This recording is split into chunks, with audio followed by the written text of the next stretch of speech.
Baik, kita akan melanjutkan materi protista mirip tumbuhan atau alga ganggang berikutnya, yaitu yang keempat adalah alga coklat atau Phaeophyta.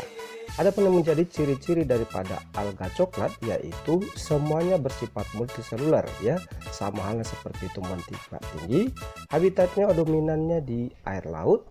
Kemudian alga coklat ini pada umumnya sudah termasuk berkembang biak secara generatif layaknya seperti tumbuhan tinggi. Tetapi terdapat nanti yang namanya reseptakel, yaitu badan yang mengandung alat perkembangbiakan di ujung ketiak cabang. Di dalam reseptakel terdapat namanya konseptakel yang berisi gamet berupa sel telur sama spermatozoid.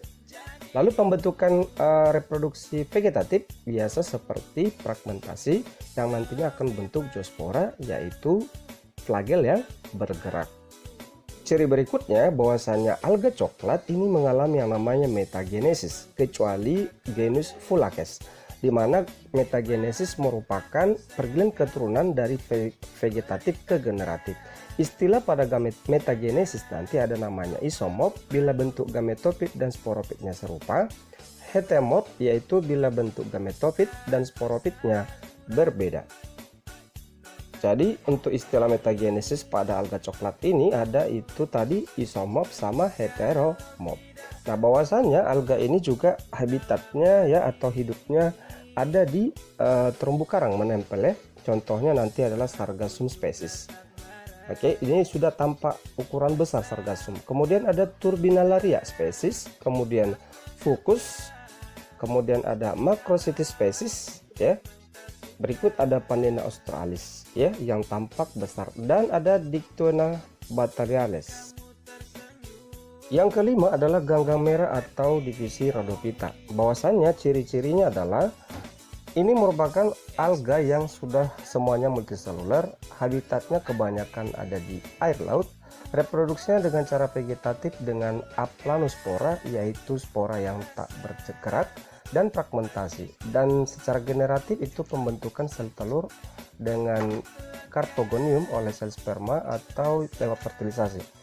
Bahwasannya alga merah itu memiliki nilai ekonomi yang sangat tinggi ya karena dapat membuat berbagai jenis agar-agar seperti Eusema species, Gelelium species sama Grassalia species.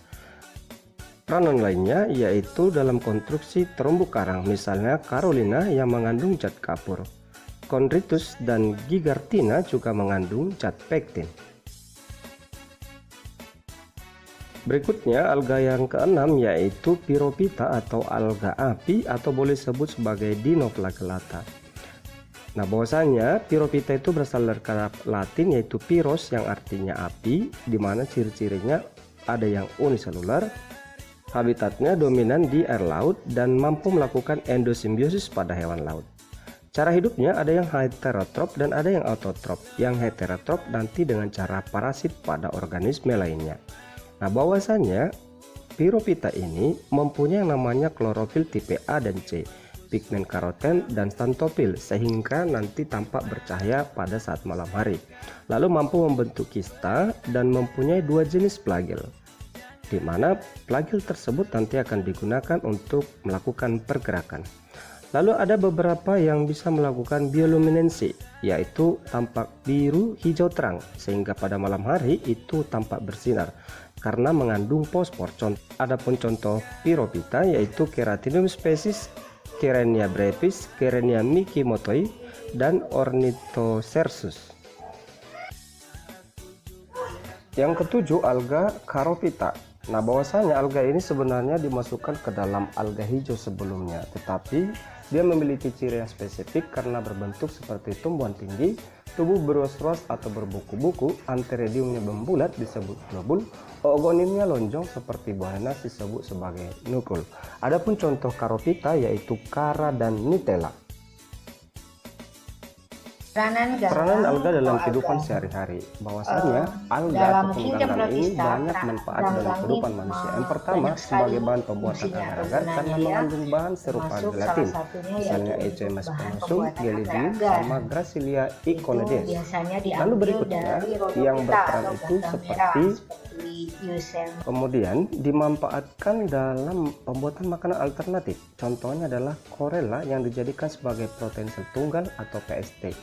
Pyrophyta spesies dan Laminaria spesies sebagai suplemen karena mengandung antioksidan dan zat besi dan kaya vitamin A dan C, di mana Acanthophora dibuat makanan, bahan, dan snack. Lalu Charophyta yang avensis ya, nanti dikonsumsi langsung oleh masyarakat biasanya di Bali. Manfaat berikutnya, dia dijadikan sebagai makanan ternak, misalnya adalah Macrocystis peripera phaeophyta yang mengandung iodium, natrium, fosfor, natrium, dan kalsium. Lalu sebagai bahan industri, misalkan Laminaria, Macrocystis aplonicum fucus phaeophyta, ya, merupakan jenis alga coklat karena menghasilkan asam alginat sebagai pengental produk makanan, pembuatan es krim, pil, salep, odol, lotion, dan krem. Berikutnya, endapan diatom yaitu Basilorophyta sebagai bahan baku pembuatan kaca, cat, bahan penggosok, bahan isolasi, bahan penyakit dinamit, serta pembuatan saringan. Berikutnya, digunakan untuk kesehatan detoksifikasi tubuh dari logam berat dan residu pestisida, misalkan Chlorophyta, serta berperan dalam ekosistem, yakni sebagai produsen primer di ekosistem perairan.